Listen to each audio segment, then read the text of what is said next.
Hey guys, welcome back to the Fried Circuit, the CJCS Full Steam Ahead podcast, hosted by Saksham Sood. And Ved Prasad. Here we talk about everything related to science, technology, engineering, art, and math. So if there's something related to those topics, we're definitely covering it here. Yeah, basically two high school students who's talking about stuff that we like, trying our best to understand and make sense of all this. A bit of background Yeah. about CAJCS Full Steam Ahead. We're a student-run organization in the Cathedral and John Connon School. We do projects, host competitions, and basically create a lot of content regarding STEAM, which, like Ved said, is science, technology, engineering, art, and mathematics. Yeah. We have a coding competition coming up, CathCon 2021, from 6th to 8th August. And you can now register for it at cathcon.cathedralfsa.com. You can also go to cathedralfsa.com and check out all of the work that we do and support us. Now, on to the podcast.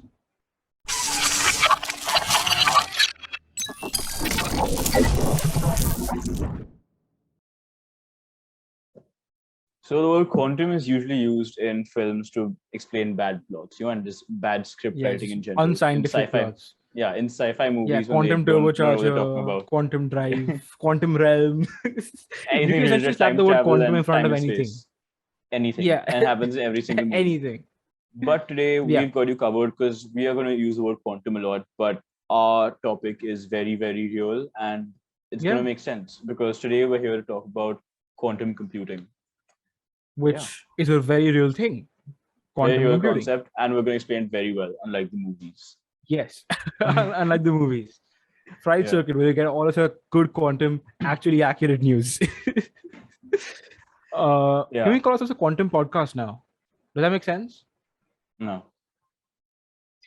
Never mind. You're trying to be the studio house. Yeah. No, studio house.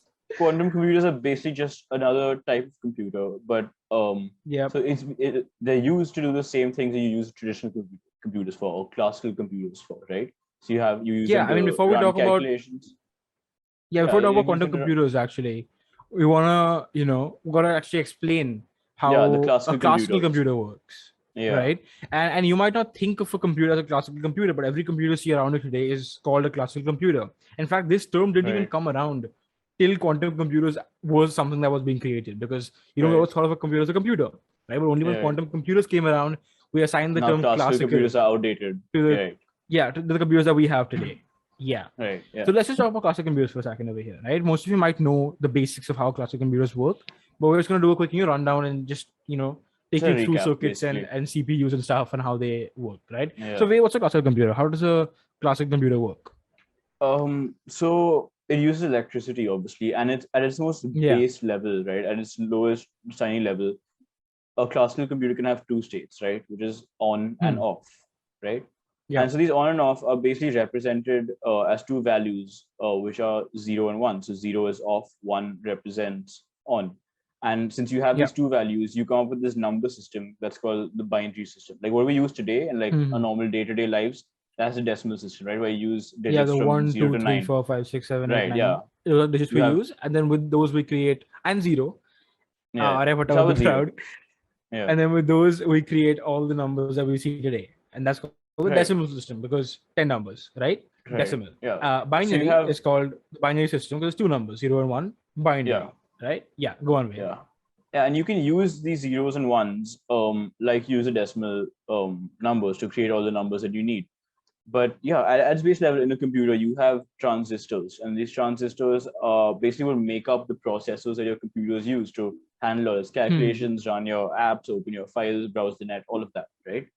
And these transistors have, like I said, two basically states, right? Two states. They either let the electricity flow, in which case it's on, or they don't let the electricity flow, in which case it's off. And basically you have the one and the zero. In a very scientific way, or like in physics definition, essentially, the transistor will measure the voltage in the circuit at a particular space, and either there is a voltage, in which case it's current flowing, which is like we said 1, or there's no voltage and there's no current flowing, and then that's 0, right? And this basic 1 0 1 0 1 0 is basically how the computer combines a lot of these 1 0s 1 0s together to do everything that we do today, right? It all starts with the most basic form with a 0 and a 1.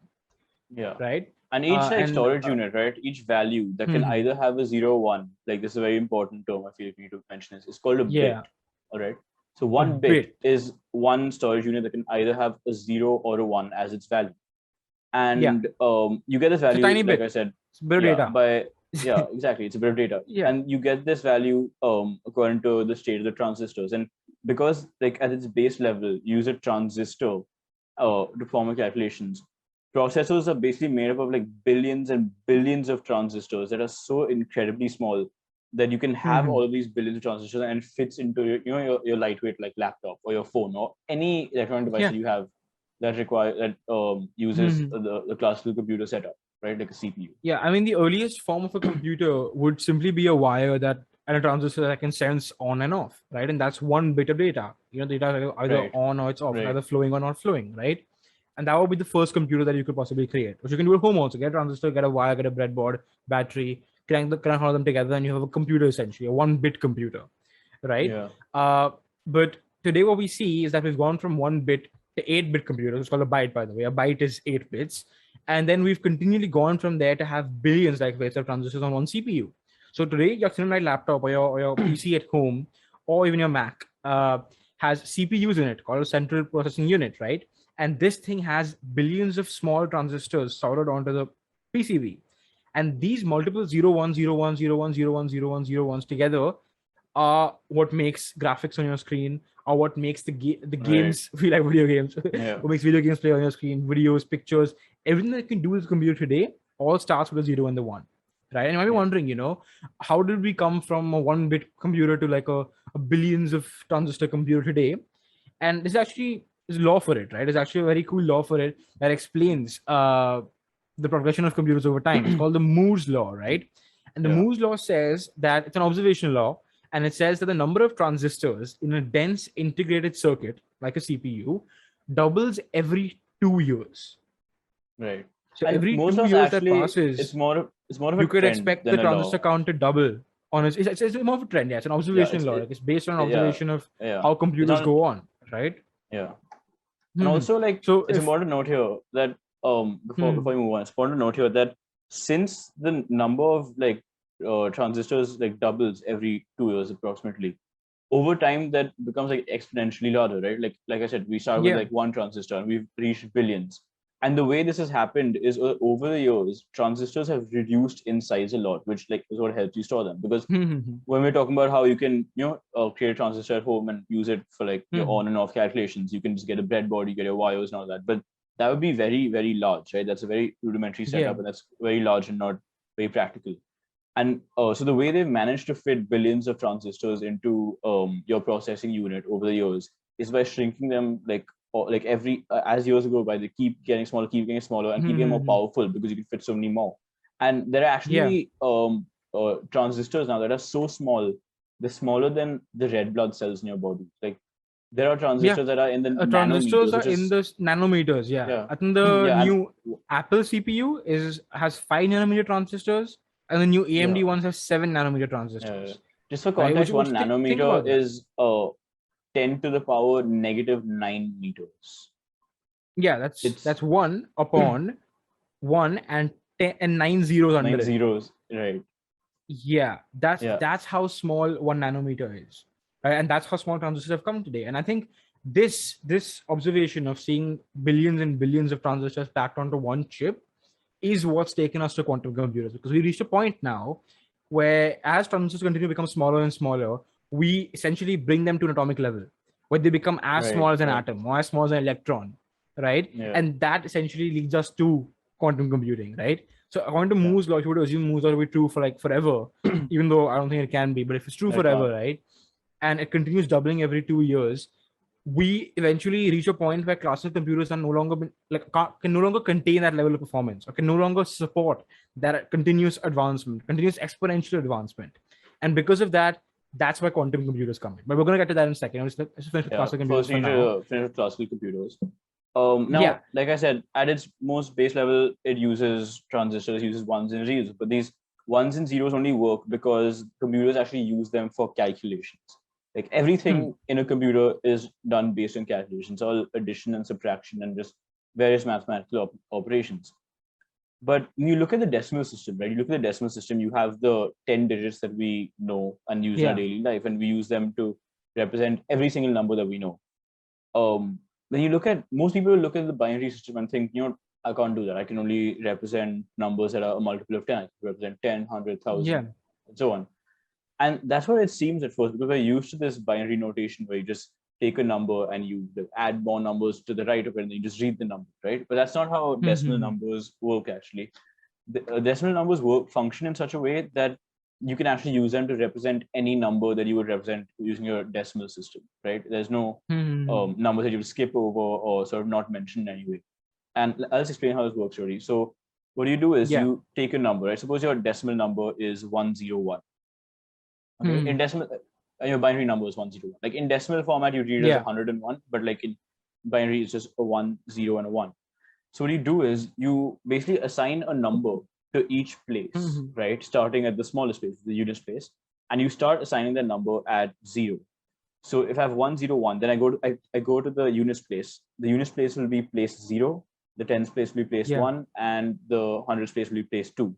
Place 2. What you basically do is you multiply the value at each place by 2 to the power whatever number that place has, right? And that's why units place will be 0. So it'll be 1 into 2 raised to the power 0. 0, right? And then the next one will be 0 into 2 raised to the power 1, and then 1 into 2 raised to the power 2. Right. And this is why the binary system is actually called the base 2 system, because when you're using it, when you're doing the calculations, you're using 2 as the base, and then the exponent is simply whatever place that digit holds in the entire number. And in fact, you don't only have to have a base 2 system or a base 10 system like decimal system is, right? You have something called a hexadecimal system, which has 16 digits. 16, so it's so 0, 1 to 9, and then A to F, right? And it has, so over here in a hexadecimal number, basically, instead of raising 2 to the power something, we'll be raising 16 to the power something. And you also have an octal system, which is 8, right? And you can essentially, you can also create your own system, actually.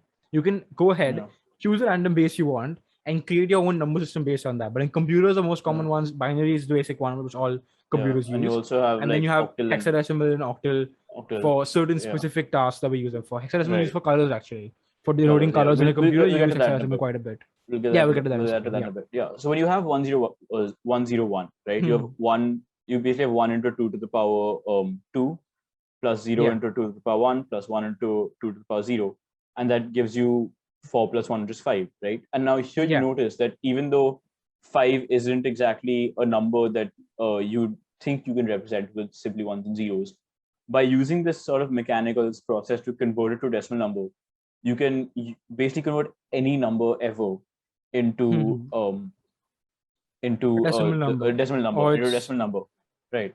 And like Saksham said, it's used in colors too. Like both binary and hexadecimal systems are used in colors, because the most basic form of storing like color values in like computers is the RGB format, where the R is red, actually, just interrupting you for 1 second there. So like we said, RGB is the basic like it's not 3 primary colors in real life, but for a computer, RGB are 3 primary colors, right? And those can be used to make any color, right? And on your screen, you have pixels, which essentially form an image, right? And each pixel can be coded with RGB to represent a certain color. So the picture that you're seeing on your screen, whether it's your Windows UI or a picture or a movie also for that matter, in those, each pixel is being coded with a certain RGB value, which, like Ved said, is a decimal value, right? Like for us, we're going to put a decimal value in. For the computer, it converts that decimal value to a binary value, because that's all the computer can understand, right? Because electricity and physics. So basically, that's how the computer uses zeros and ones to make it a decimal how we see it. And then those 3 decimal values, RGB, red, green, blue, make every pixel's color come. And then that happens for how many pixels you have, like 1 million pixels, 4 million pixels that you have on your computer. And then those pixels rapidly change at a fixed rate for a video to play. Yeah. Right. That's put into context just how much is going on behind the scenes for you to have a video or a picture on your computer. Exactly. Right. And now back to RGB, like we were talking about. Yeah. No, but like that's what Saksham was saying, right? All of that is going on just to like display certain colors and certain pixels, and that's what I meant by computers running on calculations. It's again at its base level, it's just multiplication, which again is repeated addition, and this addition is what makes computers function. But yeah, so you have RGB, which stands for red, green, blue, which are for computers the three primary colors. And each for each value, right? For each value in R, G, and B, you can have a number from 0 to 255. And 55. based on the Yeah. combination of those three numbers, you get a certain color. So just like a quick note here, 0 to 255 means you have 256 values in total Yeah. that you can possibly have for each like R, G, and B for each color. And again, that helps with like that's binary again, because 256 is just 2 to the power 8, and that makes Yeah. it really convenient for computers to work with it. But yeah, so for example, Yeah. I suppose mean, just like to put that into context, the fact that you have 256 values per color and you have three colors, you can actually make 16,777,216 different colors with RGB. With yeah, three different values, you can make 16.7 million different colors. yeah, because if you look at the permutations and combinations, you just take 255 Yeah. and raise it to the power 3, right? Because you have three separate values. 256, because that's 256, yeah. 256 to the power 3, right? Yeah. And that's Yeah. what gives you all those combinations. And yeah, so for How the example, value if I is. want to make the color red, right, like the most basic red you can make, what I'll do is I'll take as much red light as possible, and I'll take zero Yeah. other light, right? So I'll take 255 as my R 5. value, and I take 0 and 0. Yeah. So if you ever see the And that's values red. 255, 0, 0, that's red. 0, 255, 0, that's green. And then obviously for blue, you put the 255 at the end. And obviously you Yeah. use some like different combinations to make all the other colors that aren't primary colors, right? Yeah. But yeah, that's basically how RGB colors work using decimal numbers from 0 to Yeah. 55. If you We were to can also use convert hexadecimal to, numbers, right? Yeah. yeah, actually in computers, actually, alongside RGB, you also use something called a hexadecimal code, right? And every Right. color you ever see in your life has a hexadecimal code, which you can Right. use to tell a computer what color you want. A hexadecimal code is basically a hashtag followed by Yeah. 6 numbers, right? And again, it follows Yeah. the same pattern of RGB in a way, but with different numbers. In the way that the first is R, the second is G, and the third is B, right? And the numbers Yeah. go from 0 to F, because F is the last Right. number in hexadecimal, where 0 Right. is black. So if you have 0, 0, 0, 0, 0, 0, wait, 0, 0, 0, 0, 0, 0, that's black. And if you have F, F, F, F, F, F, that's Yeah, white. white. Yeah. Yeah. No. And that's another way of showing color on a computer. Yeah. Like Saksham says, it's called a hexadecimal code, or most programs and people call it a hex code for sure. And Yeah. in that, right, after the hashtag, the 6 digits that you have, the first two represent the red, the second two represent the green, the third two represent blue. And this actually follows, you can follow the same format for converting hexadecimal numbers into decimal numbers. Like, look at what we did for binary numbers, right? You take the two, you take the digits and you multiply it based on the base 2, because binary, and the exponent based on the place, right? So suppose you have F and F, right? So we will have FF as your R value. So if FF and you want to convert to decimal digits, what you do is you take the ones place as 0 and you take the units place as 1. And you base, so F, if you count, right, F is basically 15, because you have 0, 1, 2, 3, 4, 5, 6, 7, 8, 9, A, B, C, D, E, F, right? And that comes out to 15. So what you do then is you take the F in the units place and you multiply it by 16 to the power 16 raised to power 0. 1 to 1 in the tens place. I meant tens place. Tens place, yeah. Yeah, so you do 15 into 16 plus, and then you take the units place, which will be F, which is 15, into 16 to the power 0, which is 1. Which is 1. You get 15 into 16 plus plus 15. 15 into 1, which gives you 16 into 16, which is 256.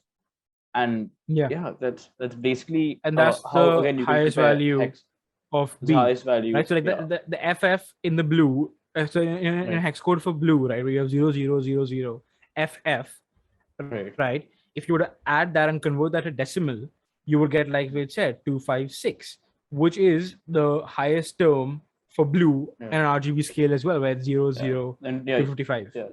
Yeah, exactly. So again, it's basically just converting it back and forth between these different systems. They all can represent the same value, and the reason you can only represent up to 255 is because you're using only 2 digits, right? If I were to add another F, right, maybe another digit, then I'd be able to represent 16 to the power 3 places instead. But here I'm only able to represent 2. So 16 to the power 2 is 256. And that's how you get your 256 values. Yeah. And that's how And I colors think work in classical that's how colors computers. work in computers. Yeah. Yeah. But I think you see pattern over here, right? Everything starts off with a 0 and the 1, and then it builds on top of that, right? And whatever we control, we don't actually look at the zeros and the ones, right? For us, it's just an X on a window, or it's a button here, Right. right? But behind for the computer and the CPU, it's all zeros and ones, which begs the question, why 0 and 1, right? And like we said before, it's all because of electricity. That's all because classical computers work on classical physics, right? They Right. work with basic electrical circuits that have electricity flowing through them or not flowing through them. And because Yeah. there are only two possible states, you only have two possible numbers to represent those two possible states, zeros and Yeah. ones. And because of that, classical computers inherently, because of that one thing, are slightly limited, right? And we're going to come to this again when we talk about quantum computers in detail. But that's the biggest starting flaw for classical computers, where you only have two values because of the physics you're using in the classical computer. Right? Right. Like science is limiting us to those two values only, and that's why they Yeah. kind of fall short in the end, right? But another property of classical computers is the fact that results in a classical computer are something called deterministic, right?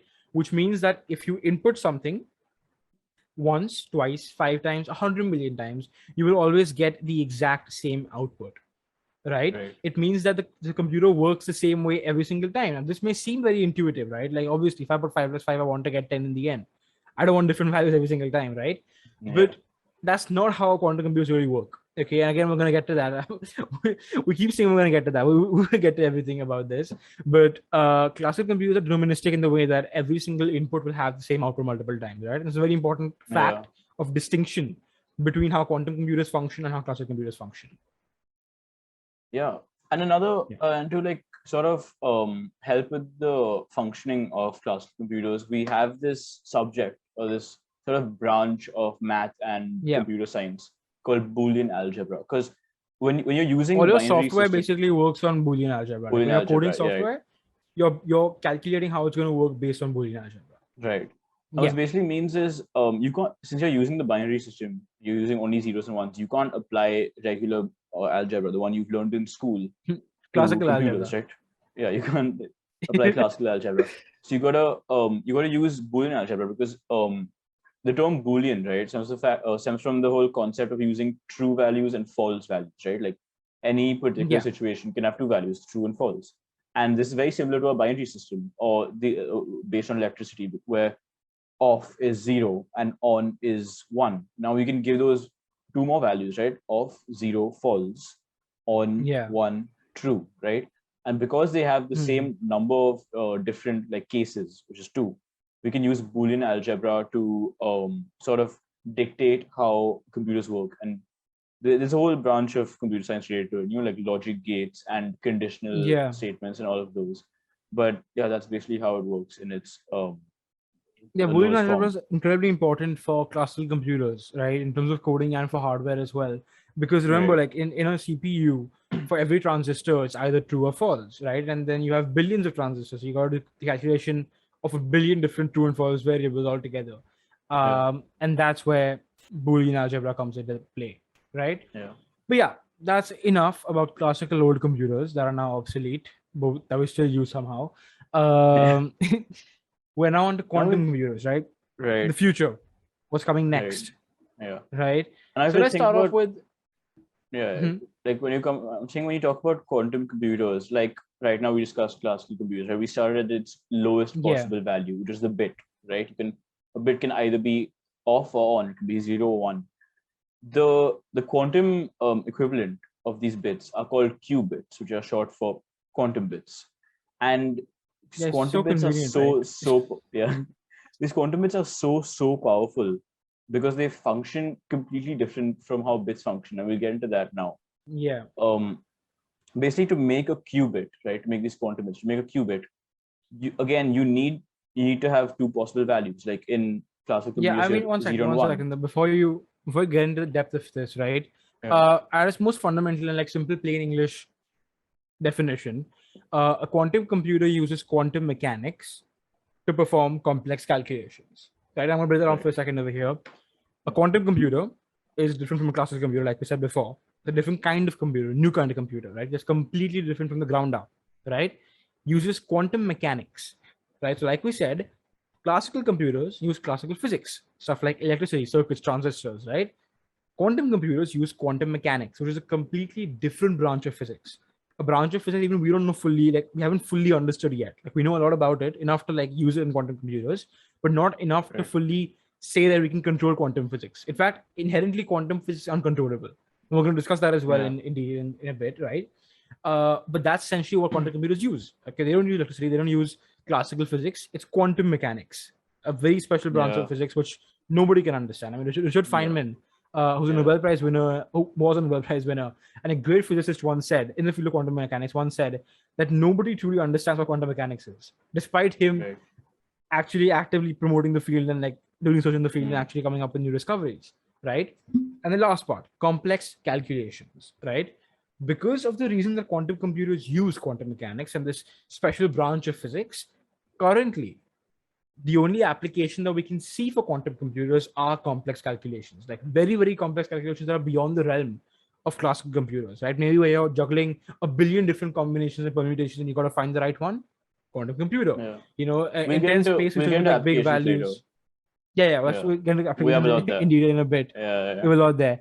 But yeah, that's essentially in the most simple English way what quantum computers do. And now we're going to get into qubits like Ved was doing right now. Yeah.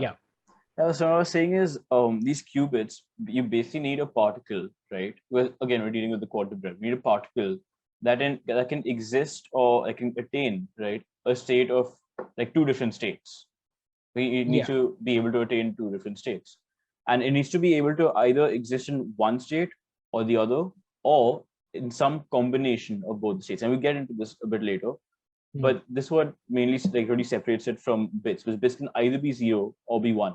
Can't be some combination, or can't be Yeah, both of bits them can't in be some different 0.5. proportion. Right. Yeah, exactly. You can't You have like know, a point either four there bits is or current something, or there or there isn't isn't. current. Yeah. That's That's it. why qubits differ. You need something that can exist in one of the two, or in some proportion of the both, or both of them, or both states, right? And this Yeah. is I why mean, this is where look at it like the real number line, right? Where you have right. 0 and 1, right? And Yeah. a normal bit can only be natural numbers like 0 and 1, but a qubit, right, is All all real numbers. numbers. It has every value from 0, including 0, to 1, Yeah. including 1. Every single Right. value over there, a quantum bit can represent, Right. Every theoretically. single decimal, every single real number. But Yeah. yeah, so that's why again, that's why here we need to use something a little more complex, right? So the most commonly used Electricity is qubits too weak over are here. yeah, Yeah. most commonly used qubits are actually very fine particles, subatomic particles. So you might use like electrons, you might use light particles like photons. And the reason you do this is because Yeah. if you've studied like chemistry in school, you've learned that electrons can have two We have. possible states of spin, right? The spin will have the same value, but it'll either be negative or positive, right? And that's Yeah. why the spin can exist in two different states, right? The spin of the electron, like in its orbital around the nucleus of the atom.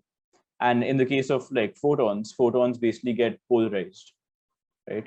And Yeah. in this polarization of light, of these light particles, of photons, they can either get polarized horizontally or they can get polarized vertically. Again, two different states. And Yeah. since electrons have the two different states of spin, photons have the two different states of polarization, they are like ideal candidates to be qubits. Yeah. Yeah. That's why you And use this. Yeah. like that's why you So use quantum mechanic concepts like Heisenberg's principle, which Saksham will get into. Yeah, which we're going to get into. Yeah. That's the thing, right? So basically, at the fundamental level, the physics that you're using to operate a quantum computer differs from a classical computer, right? And that starting advantage that quantum computers have is what essentially, if you build on top of, can lead to quantum computers and the amazing applications that we're going to discuss in the future as well, right? Yeah. And in the most basic form they want to put this is Heisenberg uncertainty principle, right? Which everyone who's done chemistry or physics in school has some idea of what it means. The Heisenberg uncertainty principle states that the more precisely the position of some particle, some atomic particle like an electron or something, is determined, the less precise its momentum can be predicted from its initial conditions and vice versa. Okay, so let's break that down for a second over It's a bit of here. a mouthful. Let's break it down a bit. It's a big mouthful, yes. For the longest time in classical physics, people assumed that if you knew the starting position of a particle or something, or a piece of matter, right, you could track its future and its past, right? And that was a pretty widely held belief. If I see a car moving at 5 meters a second, the next second is 5 meters away, right? And let's assume that if it was at a uniform velocity, of a second ago, it was 5 meters behind. Right. That changes in quantum mechanics. In quantum mechanics, it says, Heisenberg says, you can't find out. If you find out the speed of a subatomic particle moving at some speed, right? If you measure the speed of it, you can't actually measure the momentum then. That value is lost completely. And if you go to measure the momentum, you can't measure the speed. And that kind of puts us in a bit of a pickle over here, right? Because we want to use quantum mechanics, we want to use photons, we want to use electrons in quantum computers to do our calculations. But if we can't really measure the spin, or like the polarization, or the momentum and the velocity of these particles at any given point in time, how are we going to do that? And that's why quantum computers become so finicky as compared to classical computers. Quantum computers require all that extra care, all that extra attention, all that extra effort and resources, because even the smallest degree of change, or even the smallest something that goes wrong in a quantum computer, can lead to wildly different results. The measurement of the qubits at any given point in time has to be incredibly specific for us to be able to constructively use quantum mechanics, because of the Heisenberg uncertainty principle, right? And alongside that, Heisenberg had this thing called the Heisenberg equation, which I'm pretty sure everyone's like at least seen it once. It's got those weird tree symbols on it. I don't know what they are yet, but it's incredibly complex to solve. And essentially, that equation shows you the probability of something happening. That equation shows you the probability of finding an electron in a certain given area, or the probability of finding of the spin of the electron, or probability of the velocity of the electron being in a certain area, right? So if you were to map that equation on a 3D graph, that's what it shows you, right? But it's a very complex equation. You can't solve it by hand. It is only solved with like computers and very advanced calculations, supercomputers and stuff. You And the might actually Heisenberg use quantum equation computers to solve it. to solve quantum Which is equation. cool because Yes. you're using quantum mechanics to solve quantum mechanics equations. Insert Thanos meme. I use the quantum computer to find the quantum equation.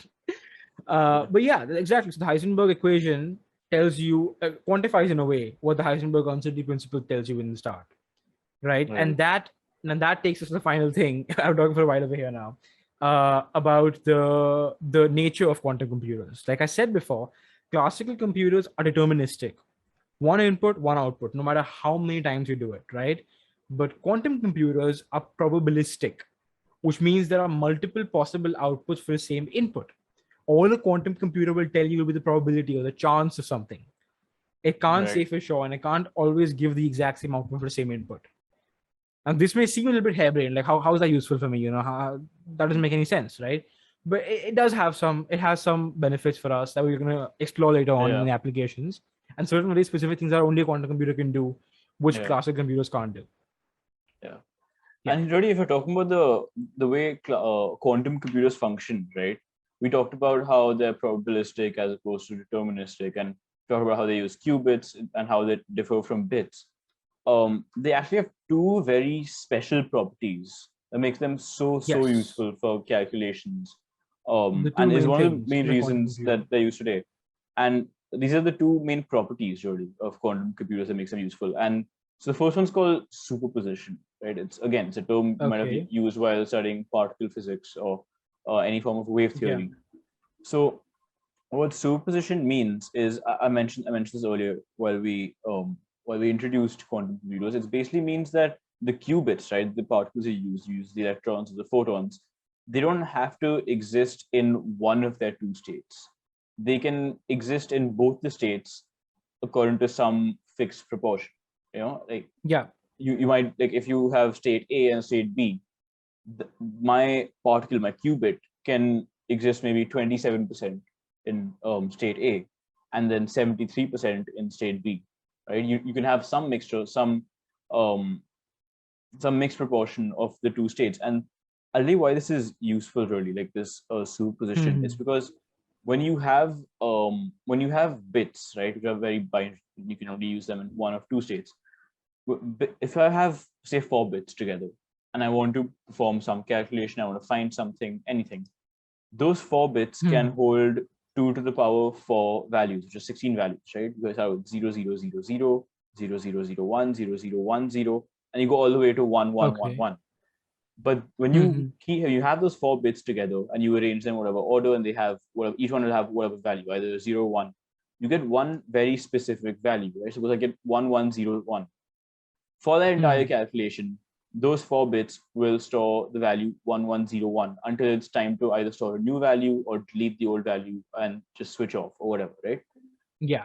This is not how qubits work, because if I have 4 qubits, all right, again, I have the 16 different combinations. I have state A, state A, state A, state A, A, B, B, A, and I can end with B, B, B, B. But while performing a calculation, qubits can actually store and like manage and actually use all 16 combinations, all 16 values simultaneously. And this seems allows you to store multiple values in parallel, right, as compared to having it one by one. You can use all these values in parallel instead of using those bits to only store one value, right? And even at such a small level, even when you talk about only 4 bits versus 4 qubits, you can see how large the difference is, right? Because you can store 16 times more values for the same number of particles, the same number of like fundamental components, but this only increases exponentially, right? Because when you get have to more say and more next level, qubits, right, you have 5 bits and 5 qubits, it's going to be 1 versus 32, and then it's going to be 1 versus 64 as you get to 6, and then you keep increasing. Insane. And soon, like when you get to say 10, you have 1 versus 1024, just 10 bits on either side, 10 bits, 10 qubits, and then as you increase, you get to the millions and billions. I think and that's why make qubits so powerful. Yeah, if something like the Moore's law were to apply over here, quantum computers would overtake classical computers in no time, and we would see quantum computers just leaps and bounds ahead. Exactly, because of the difference between the two fundamental data storing properties of both computers. Yeah, if those apply, if you had billions of bits versus billions of qubits, it wouldn't be a competition. And like we'll get into like some like modern figures when it comes to qubits. We'll get into that. Yeah. But yeah, you can have like insane. Probably get a quantum computer with 10 qubits or 20 qubits, and that's still so much because it can do so much. And all of this is brought to you by Superposition.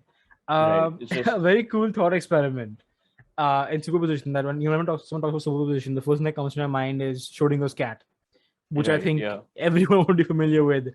It's one of the most discussed and popular thought experiments of all time in quantum mechanics, actually. Schrodinger actually devised this in a discussion with our favorite physicist, Albert Einstein, who we talked about last episode. And they were in a discussion, and that's when Schrodinger came up with this, right? And basically, for those who don't know, just as a recap, right? What Schrodinger's cat is a thought experiment, basically. He never actually did this. He likes cats, I hope. There was no animal abuse on the spot. Yeah, this experiment did not involve any animal abuse. In this imaginary experiment, if you take a cat and put the cat in the box with a tiny bit of radioactive substance next to it, okay? Now, there is also something called a Geiger counter, which measures the radiation of the radioactive substance. That counter is connected to a poison gas that's going to 100% kill the cat, okay? Basically, if the substance decays and the Geiger counter, which measures radiation, gets tripped, the cat's going to die. If the radioactive substance doesn't decay, the cat's going to be fine, right? And you close the box and you put the box away and you don't know what's happened, right? Now, quick explanation. For a radioactive substance, it's governed by the laws of quantum mechanics, which means the atoms in the radioactive substance are either going to decay or not going to decay, right? But you can never be too sure about it. You don't know if they've decayed or if they've not decayed. There is an exact 50% chance that the cat is dead or the cat is alive, right? Without opening the box, what is the cat? So Ved, you have a box in your house, right? You have the Schrodinger's cat box on the side, right? Yeah. You haven't opened the box. Is the cat dead or is it alive?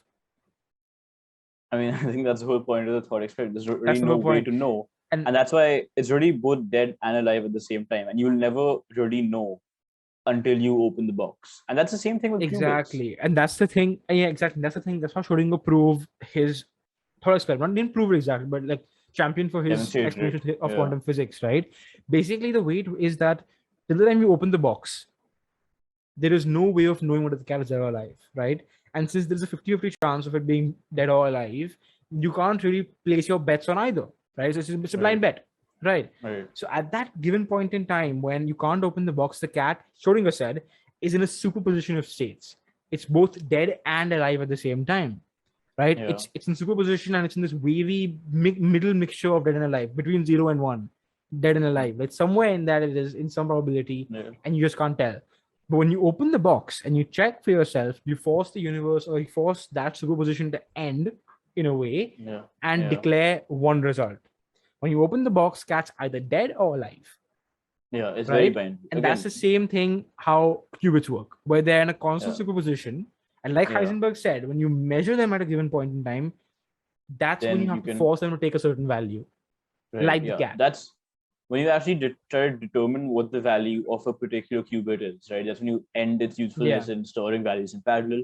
That's when you determine its actual value at that instant. But until then, it can store all the values in parallel.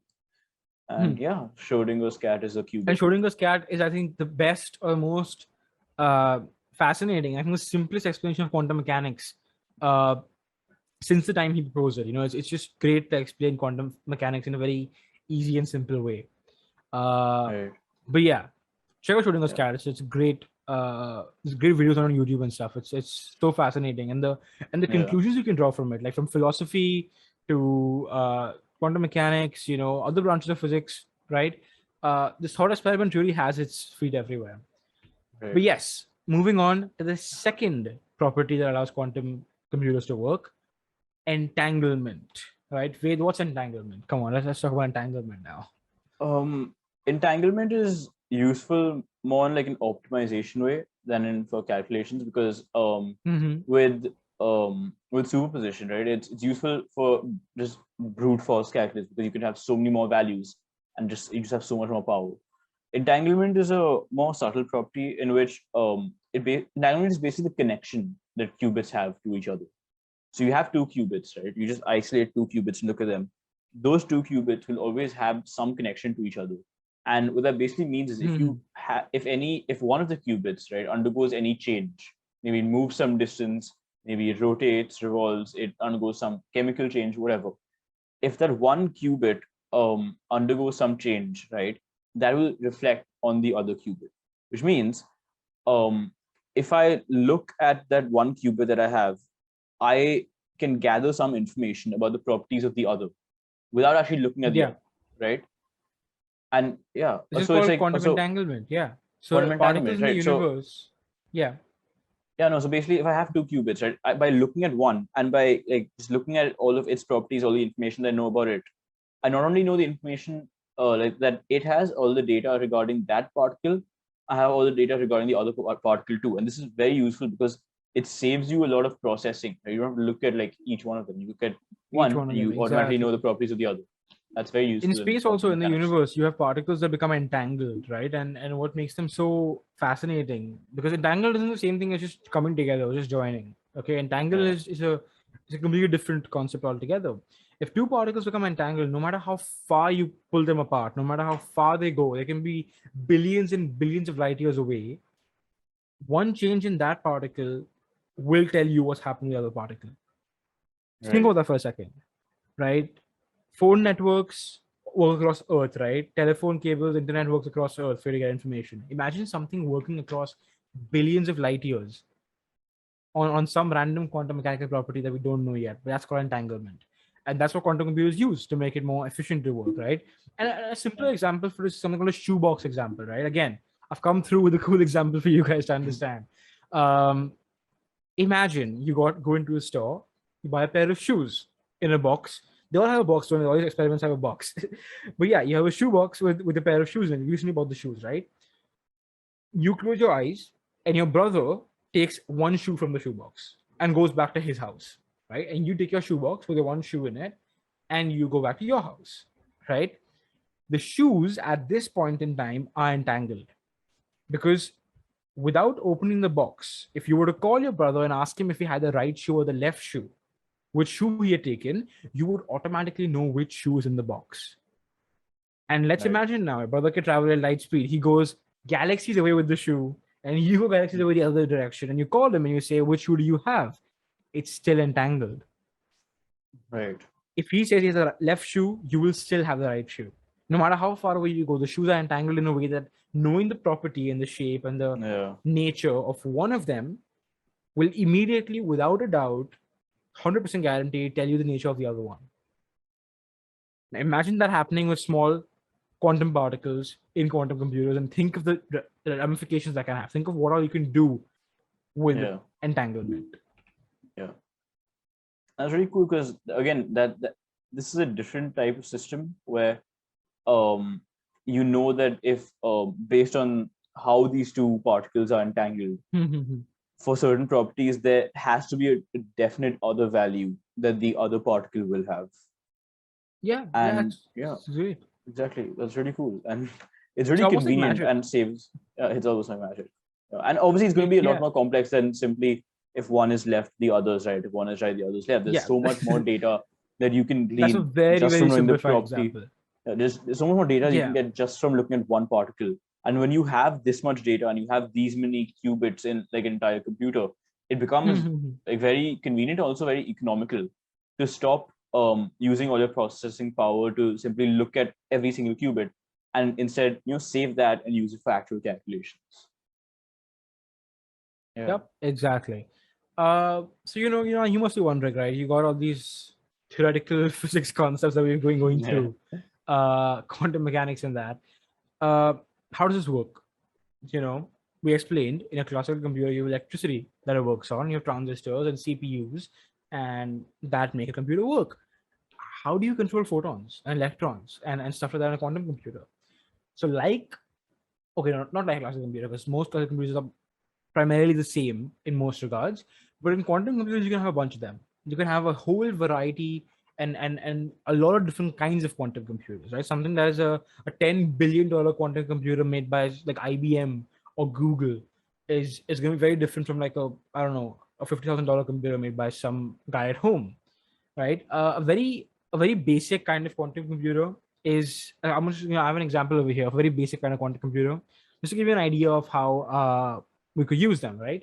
So you have a light source, let's say a laser or something, that emits a consistent, controllable flow of photons, right? Two important words over here: consistent, which means it doesn't flicker or anything; it's straight always. Right. Controllable means you can control how many are not how many are coming out, but you can control the flow. You can stop it, stop it, start it, a little bit stop, a little bit not start. You can do all that, right? It's a consistent, controllable flow of photons, and as few as possible. Ideally, theoretically, let's assume a single stream of photons, right? Like a light source that produces just one ray of light. That's just one line of photons. Okay, one string. Very Let's say one-dimensional. you have that. One dimension, exactly. Yeah. In fact, no dimension, because photons don't have a dimension, do they? So yeah, but like imagine them be one dimension. If you were to like maybe graph it, you wouldn't really have them spreading out in two different dimensions. They're all very exactly. linear. Right. Perfect. From a visual standpoint, one dimension makes sense. Yes. Then you store quantum information based on the photons, like Ved said, polarization states, right? And you make them travel through optical fiber networks. After that, you use other optical components that essentially put them into superposition and also create logic gates. Like Ved said, transistors create logic gates, right? AND gates, NOR gates, NAND gates. You can do the same thing with ray of light, where you can use multiple optical components like lenses and stuff and bend the light around to create these gates and these logical flow of things, essentially. And then you have stuff like a beam splitter that's split into two parts, and you see how many photons go down each path. And then in the end, you have something like a camera, let's say, right? But it's going to be a special camera. It's not a regular iPhone camera, not a regular DSLR camera. And observe each photon. And once you have the setup of these gates and these photons traveling around, and you have a camera to observe it, you have a quantum computer. You can map each state of the photon to some numerical value, like a decimal value, like 255 in RGB. And that computer will work. Then that's a quantum computer. That's a very simple quantum computer. Won't do much, but it's a quantum computer nonetheless. Stuff like IBM and places have way advanced quantum computers that occupy entire rooms and auditoriums of space just to do like complex calculations. But this is how you really like induce superposition in a way. right? Because you have just a laser, and it's not really doing much, right? It's just transmitting those photons in a line, and based on your you can use your camera to determine what the state of the photons are and all of that. But because photons exist in this way that their values can vary somewhere between the two extreme states, right? Using your camera, once you judge the state, you can, once you actually determine the state, then it'll be one of the two. But while those photons are actually traveling in that line, and while you can theoretically use them for calculations, those photons are actually can exist in like any number of states between those two extremes, and that's in the end, it all basification of comes how. down to data really, and a qubit allows you to store more data than a normal bit does. Like Right. at its most fundamental core, you can put more data in a qubit, and that's why they work. And actually, just open a page over here. The most advanced quantum architectures today are something called a superconducting and a trapped ion quantum computer. So if you want to go and check these out, these are really, really advanced, top high-level quantum computers that are at the cutting edge of the field right now. The superconducting quantum computers and the trapped ion quantum computers. And you can have a look at those online. But we can't explain them. Those are beyond our understanding. Because it's really hard. You have to like manipulate them with like like the really intense physics that you have. You're like like really shield the layers using like for like, because there's radiation, you'll shield the layers. You'll be vulnerable to like earthquakes and gravity shifts, and obviously there's temperature differences. Already high temperatures, usually cold temperatures, and you need really like cold temperatures, like you need as close to 0K as possible, as close to absolute zero as possible. As possible to make to run a quantum computer, and that's part of the reason why they're so expensive. And also, and the reason that you don't have a quantum computer in your pocket right now, on your table right now, is because they require all the extra things. Right, you don't have like the assistive technology that you need to actually run it, because it's more than just the particles. It's what lets the particles function, the conditions for the particles function, like temperature. And really, like Saksham talked about how right now at places like IBM and Google, these computers take up whole rooms, and I think of that. All I can think about is with classical computers, right? Like back in the day, in the 60s at NASA, with the tape on, there's some measure stuff on tape. Like you had the Fortran computers that used to be huge and take up rooms, and when you actually run the calculations, it'll have like the the paper they use nowadays for like maybe bills. The magnetic tape. It prints out the values on those, and we've come from there to like, I mean, now, right? We've gone from one transistor to the billions that we have. To a phone in your hand that's more powerful than any Fortran computer. Yeah. Right. And I think that's just really cool. And like, I mean, who knows where we go from here with quantum computers? I am very, very excited. I can't wait to use a desktop probably quantum computer. Maybe you can. We'll get into that soon. Maybe we can. But yeah, like it will probably happen. It'll definitely happen within our lifetimes. Like if it does. I'm optimistic. I'm very optimistic. Yeah, I can't wait to see what happens. I mean, when computers first came around and they were used for military purposes, they're used for complex calculations like the space program, etc., etc. No one thought of them as consumer hardware. No one thought of them as something that everyday people will be using around, right? Same thing with quantum computers right now. Quantum computers right now are used only in very specific research situations, and no one thinks they're going to have any kind of consumer practical everyday application. But who knows? We might just end up having some really cool stuff come out of quantum computers. We have applications, UI, games happening in classical computers. Why can't we do the same with quantum computers? Where could that possibly take an application? Like what happened to the Uber app on a quantum computer? Is it coming? Is it not coming? It's both. It's a superposition. You don't know if the cab's coming or not. But yeah, imagine that. That'd be fun. I don't know where he is or how much time he'll take to get there. How much time is going to take? You can't know both at the same time. Oh, that's going to be exciting. And that brings us to the current uses of quantum computers. All right. So we promised this at the beginning of the episode. We told you we'll eventually get to where it's used, and we are getting there. And eventually is now. We were saying, we told you about quantum mechanics, the physics behind it. We told you about how quantum computers work, the basic structure, how you can make one at home if you have the equipment to.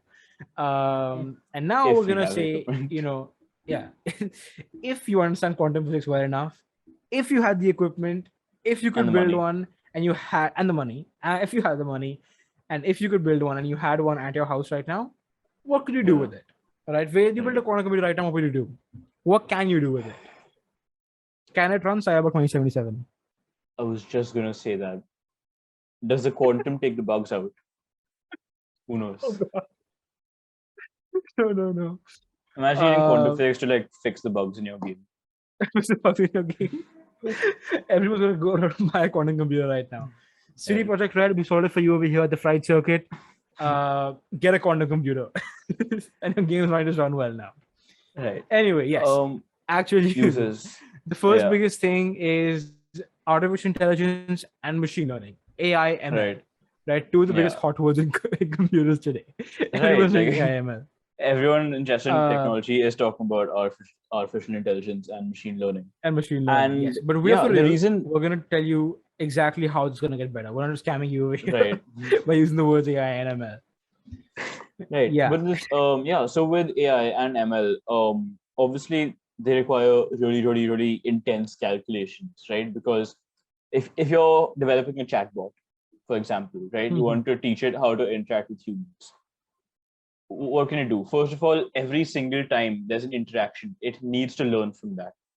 It needs to Yeah. analyze all the possible situations, all the possible interactions, and pick which ones to like get better at.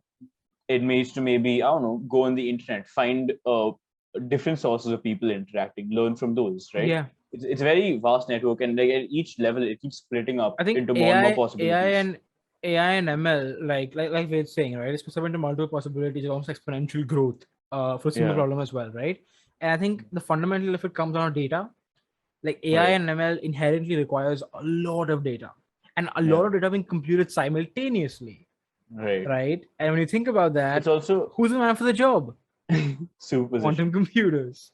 right? Superposition, yes, No, and but quantum and computers. it's also to do with the fact that with a field like AI and machine learning, there's no definite answer at the end, right? You can the whole goal of artificial intelligence is to make it keep getting better and better and better, to make it as human-like as possible. Or with machine learning, it needs to think as well as possible, to analyze things and predict things as well as possible.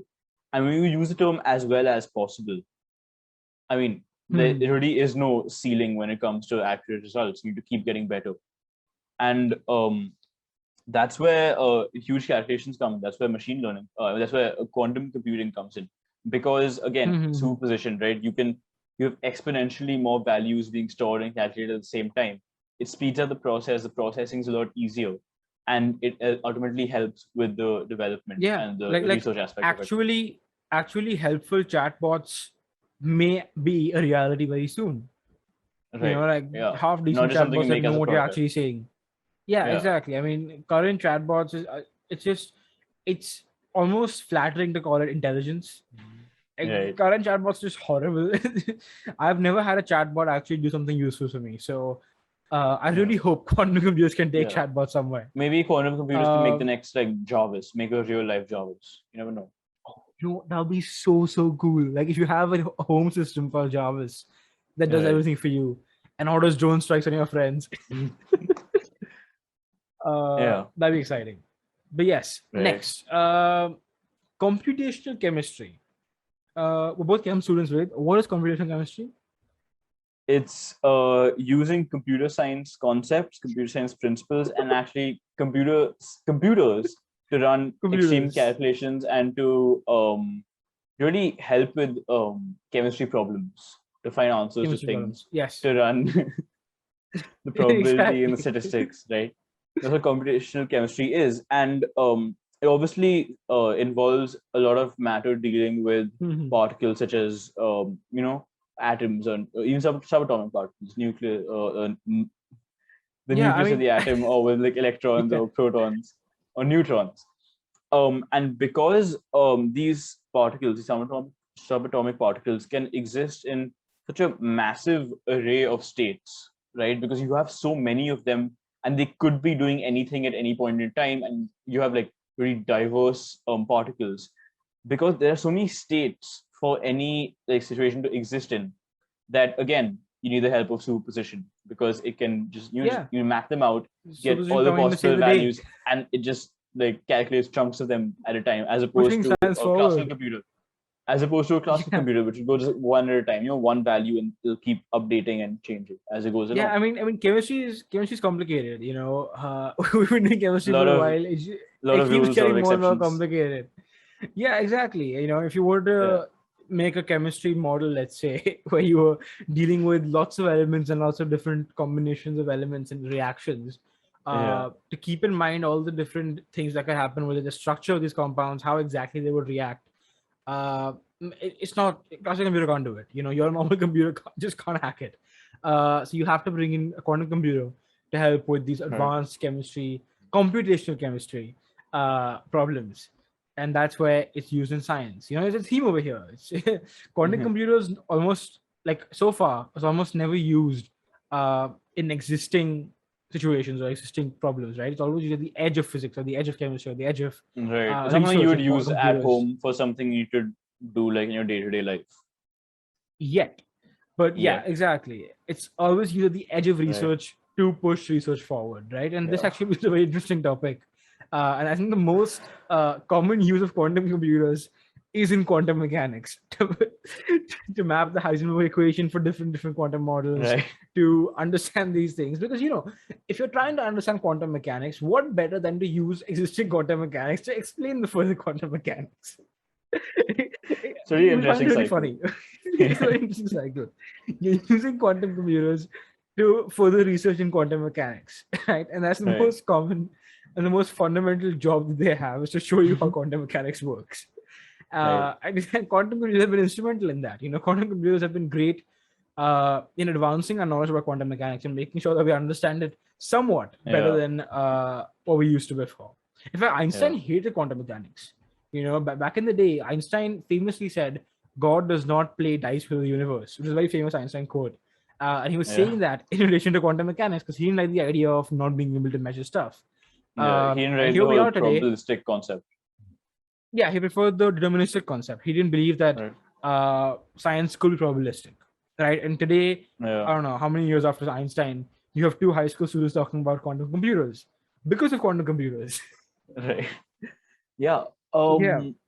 Yeah, but we were talking about making quantum computers more affordable, more usable for people sitting at home. You can use in their day-to-day Mm-hmm. life, and about how they get more and more advanced through Cyberpunk. the years, and yeah, how maybe like in a few years we can own our own quantum computers.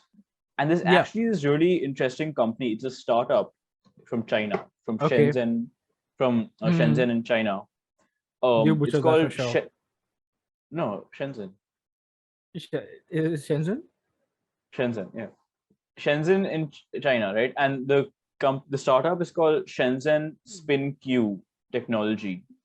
And what they've basically aimed to do is they said this back in January of this year, January 2021. Yeah. They're basically 7 months aiming ago. to release a more affordable quantum computer by the end of 2021, like in the fourth quarter of 2021.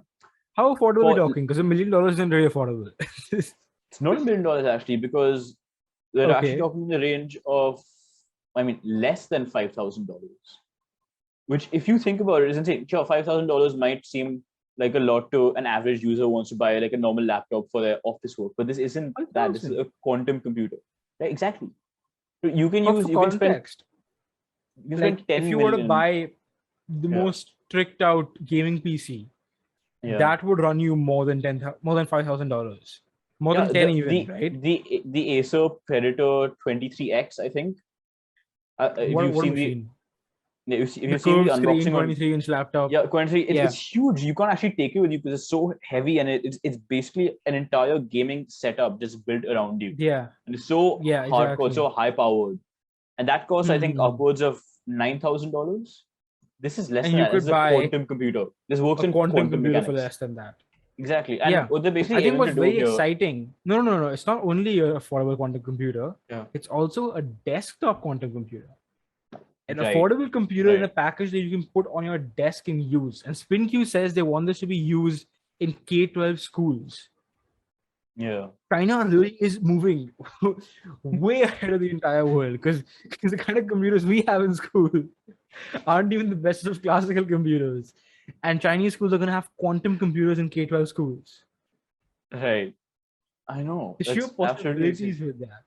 Yeah. They actually Yeah, released one I'm earlier. I think it excited. was last year. They released a quantum Uh-huh. computer that people could buy for their houses. Like another The desktop first quantum prototype. computer. Yeah. But this Yeah. one, yeah, since it was a prototype, this was earlier, it cost way more. It Mhm. cost in the region of $50,000, which is That's insane. They've nothing. brought it down. No, I But mean, yeah, 50 grand's a even lot from, in terms of but money, but but for a quantum computer, relatively, it's nothing. Right. it's nothing. If you Because look at I the think quantum millions and computers can go billions from that, 10 millions. Yeah, yeah, I think exactly. IBM's quantum computer will be tens of millions or hundreds of millions of dollars in terms of research and Right. R&D development costs that went into it. Yeah, 50 grand for a quantum computer is Yeah.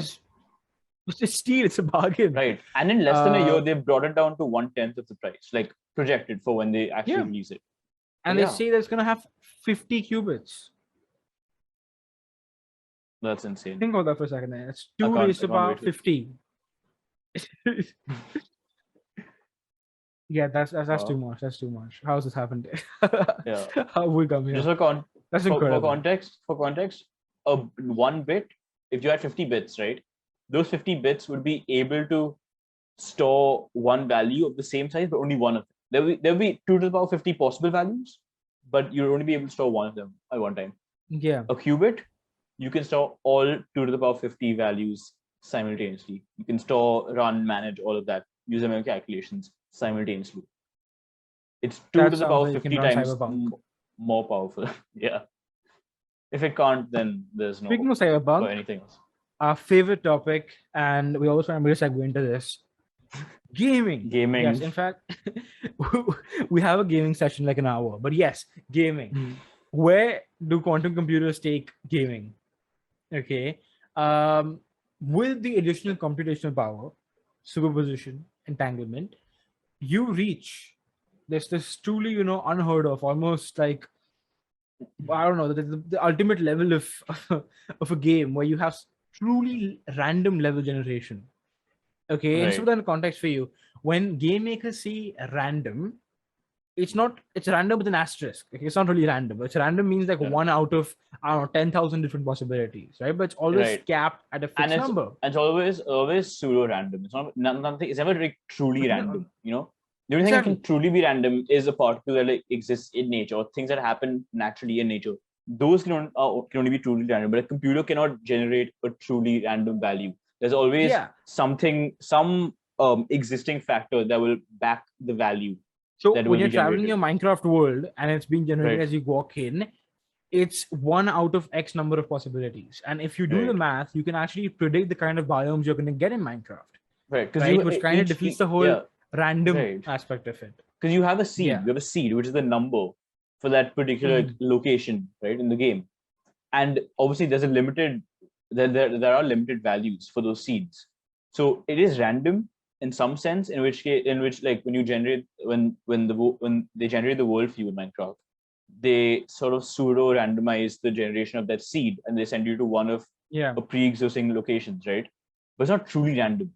They don't randomly make the graphics up as you go along. They don't randomly generate the world.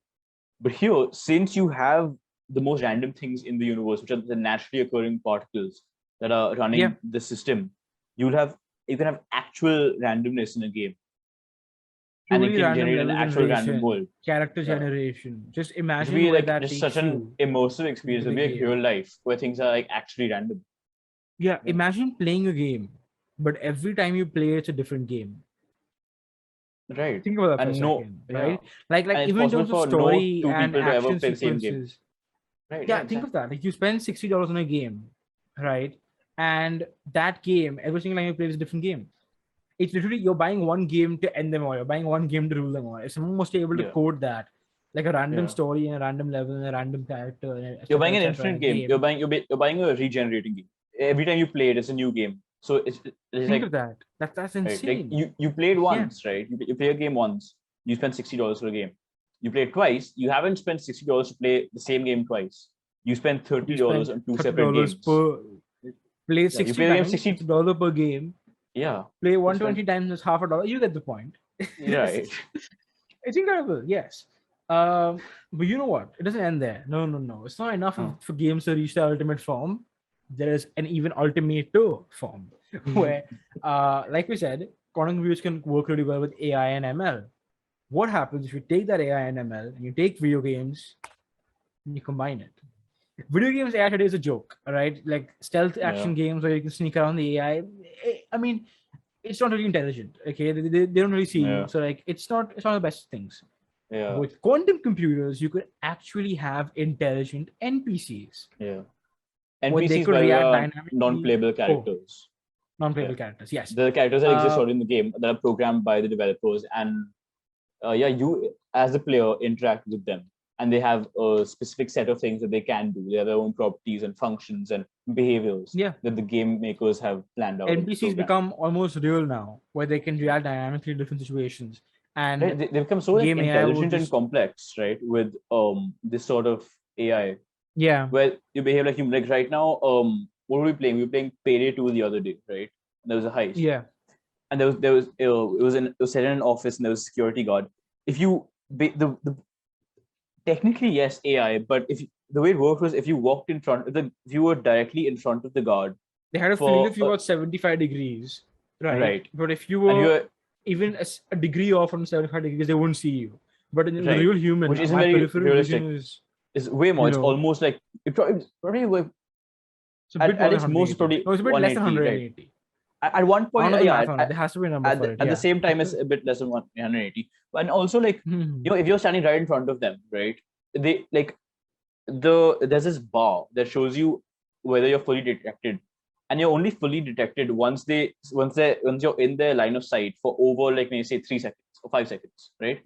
But if you're less than that, you move out of the way, the bar keeps decreasing and you're safe again. Which is not how it works in real world. If you break into an office and a security guard and he sees you for even like a split second, he knows you're there, right?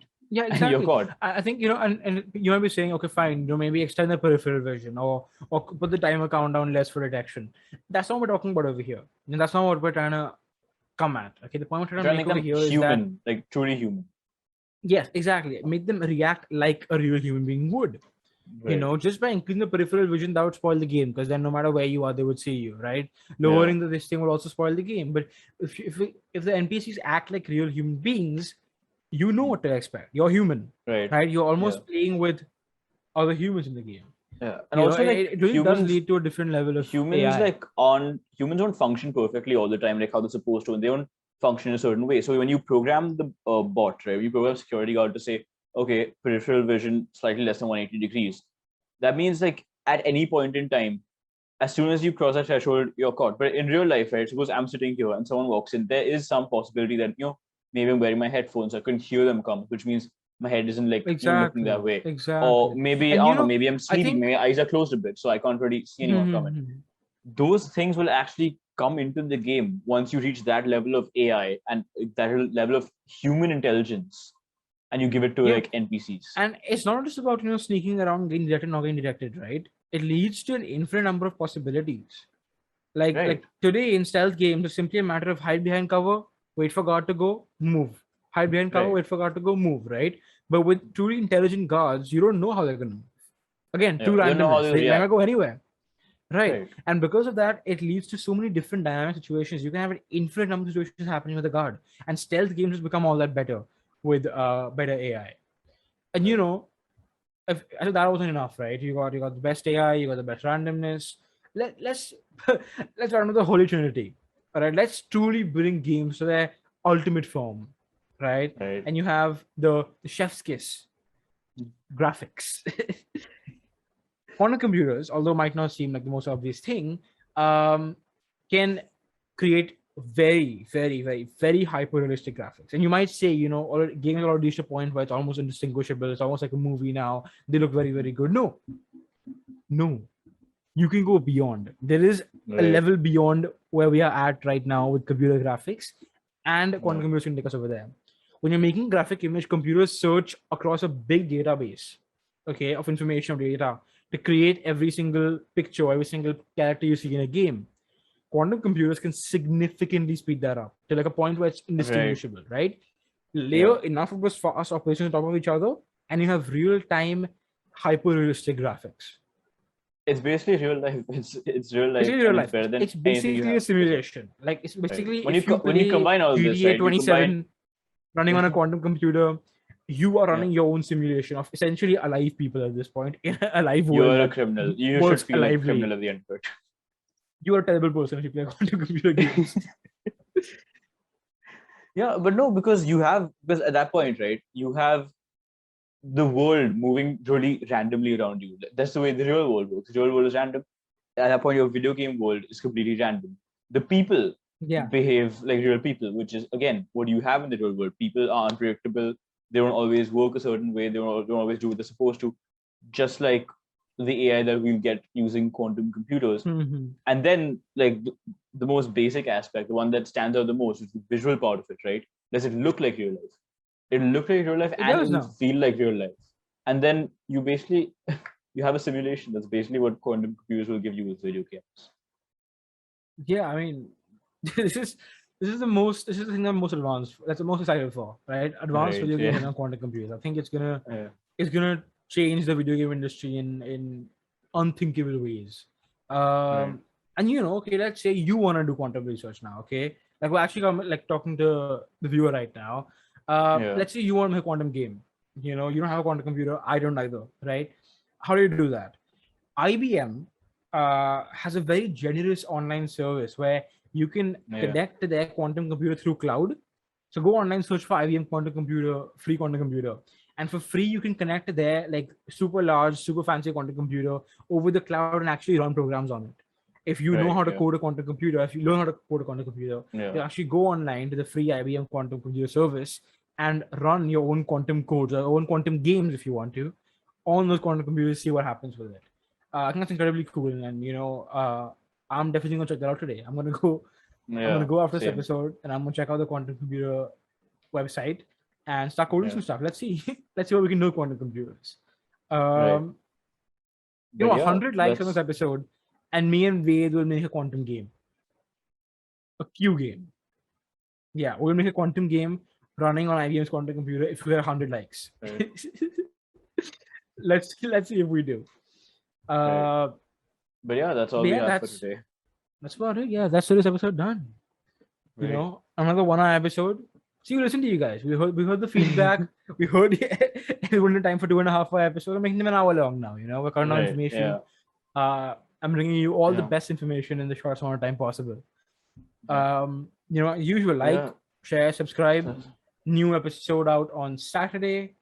And very exciting one planned up. Next one's actually very, very cool. I'm very excited for the cool. next one. Yeah. Stay tuned. Subscribe. Yeah. Just keep watching and subscribe, share, and like. Yeah. See you And next comment for sure. circuit. Yeah. We Bye. actually We'll have see. a very cool special episode coming up soon. Right. We're very excited for it. Yeah, a very different one. It's not going to be what you Yeah. expect. But yeah, stay tuned, guys. Let's see you. We'll see you Alright. next time. Yep. Bye bye. Keep watching. Peace. Bye. Keep watching.